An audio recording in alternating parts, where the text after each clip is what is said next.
Yeah, in today's episode, I want to talk about emails and Tom Brady. Yeah, emails and Tom Brady.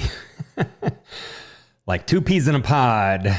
They go together so well. All right, let's get going. Expert University presents Entrepreneurs Online, a podcast for real talk about running a real business online. Here's your host, Todd Snively. All right. Well, hey, as most of you know, I've been an entrepreneur most of my adult life. Even so, I've had a few real jobs. Yeah. When I was, a young stud, I scored a job working with lots of women, sometimes very beautiful women that I didn't know, but I was doing something very personal with them. And it sounded something like this. I would ask, okay, is it in? The hot woman would reply, yeah. I'd then generally more times than not ask, does it hurt? And the hot woman would reply, uh-huh. I'd be like, okay, let me put it in slowly. And the hot woman would say, it still hurts. Then I'd say, okay, I'll grab another shoe size. All right. So now that I've got your attention, and I wonder exactly how many subscribers we're going to lose over that one. Pretty sure Chris is going to be blowing up my phone any minute now. But for those of you that have been following me for any period of time, you already know that while I like attending and watching the grandest sporting events like the Super Bowl, the World Series, Stanley Cup, etc., I'm not a weekly fan of any sport. And that's a subject to dive into at another time. But I mention it because I have a true Tom Brady story that I want to tell because the lesson in this story crosses the boundary of sports and sports figures. Now, for the haters sick of hearing, about Tom Brady, I genuinely apologize because, again, I'm sick of hearing about most sports-related things. I don't generally mention sports folks, much less Tom Brady specifically. I'm just not that big of a sports fan. That means I'm not a Patriots fan. I'm not a Bucks fan. As a matter of fact, here in Puerto Rico, we don't even have a team. Now in Las Vegas, where we do have a home, the Raiders are the latest thing, along with the Golden Knights, the hockey team. And so while I'm not a Tom Brady fan per se, from a sports point of view, I can appreciate Tom and his approach to training. And I want to tell you a story from a gentleman named Jesse Itzler, who once owned a racehorse with Tom Brady. And it goes like this. Years ago, I bought into a horse with a bunch of friends. It was a one-time thing we did strictly for fun. Tom Brady was part of the group. We named the horse Guts. Anyway, the horse came in second in its first 3 races, which is absolutely amazing, and we were convinced we had something special. Right after the next race, I called Tom to give him the results from the track. I said, Tom, great news. Guts came in second again. Now, the phone went a little silent. Finally, after a long break, Tom said, this is terrible. I said, terrible? There were like 10 other quality horses, and we came in second. Brady said, Jesse, this horse needs to understand what it's like to win. I said, Tom, it's a horse. And he said, it doesn't matter what it is. Think about that for a second. It doesn't matter what it is. Now, once again, not a football fan, but let's pull the curtain back just for a minute on this Tom Brady person.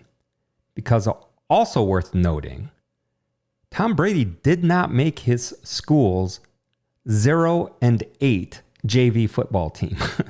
This was a football team that literally didn't win a game that year, and still Tom didn't make the team. He was 7th on the depth chart when he arrived at University of Michigan. 198 players were taken before him in the NFL draft, and he was 4th on the depth chart when he joined the Patriots. Now think about this for a second. Most fourth string quarterbacks don't dress for a single game, let alone start one. So maybe, just maybe, you are literally inches away from reaching your online income goals, and you just don't know it yet. Maybe before you hit those goals, there's lots of blood, sweat, and tears ahead of you. But maybe it's you they'll be talking about with great before your name soon. 8-figure seller? 9 figures? Or will you give up before you get there? Or will you be the naturally talented one that never fulfilled their potential? Remember, you heard it here first. You must learn to pause and not quit. Now, that brings me around to emails. I know. Nice segue, right? Now, I've been sending out emails for the last week telling everybody on my list about a great program that one of my close friends created to create profits online. I'm not going to mention the program or the creator right now because that promotion is most likely over by the time this airs. My point is that I don't promote a lot of programs written by others. When I do, it's because it's a good program, and I want people who subscribe to my list to know about them. Sometimes folks get confused, though, and they contact me, and they say, hey, this has nothing to do with Amazon. What the fuck? Because everybody knows me as this huge Amazon seller, right? And others think it's a scam because, again, I don't do a lot of promotion for others. But here's my point. I don't just send one email. If I believe in something and the program's going to do an encore session or a Q&A or something like that, I could send out 10 emails over a week's time to make sure everyone knows everything that's going on, deadlines, whatever. Now, here's my point. Some of the people, and remember, these are people who chose to join my list, will respond back to these emails with some of the ugliest troll rants you can imagine. I honestly don't get that. Here's the even stranger thing. When someone takes the time to rant back to an email blast, not an email that was just sent to them, an email blast, asking to be taken off the list. I want to think that I live in a world where someone that obviously knows how to respond to an email, inappropriately or not, also understands there's an unsubscribe link on every single email I send them. Folks, if you are truly done with me, just hit the fucking unsubscribe link. Now, when I mention that to some people, and yes, I do sometimes like to smack the trolls on the head, they'll respond back, well, I just don't want to get these emails. Please keep sending me other emails. Okay. Well, I myself subscribe to literally hundreds of email lists. It's one way to keep my finger on the pulse of the crazy world of email marketing.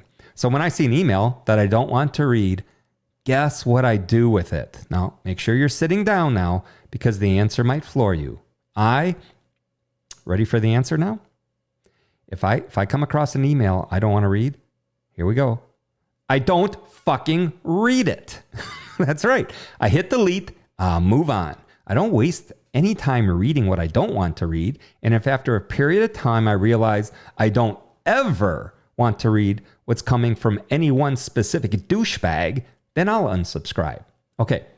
All right. Okay. Let me hop off my rant box for 1 second and make a real point here. A negative person will always find something wrong with the situation and you. Not a lot of successful negative people out there. And I'll go even further out on that limb and say that if you're a person that responds back to a blast email asking the sender to stop emailing you, then you are 100% for sure not successful at much.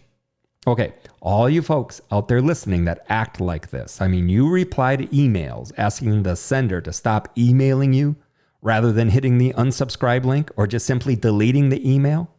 If that is in fact you, then contact me and tell me all about your successful online income profit centers. Okay?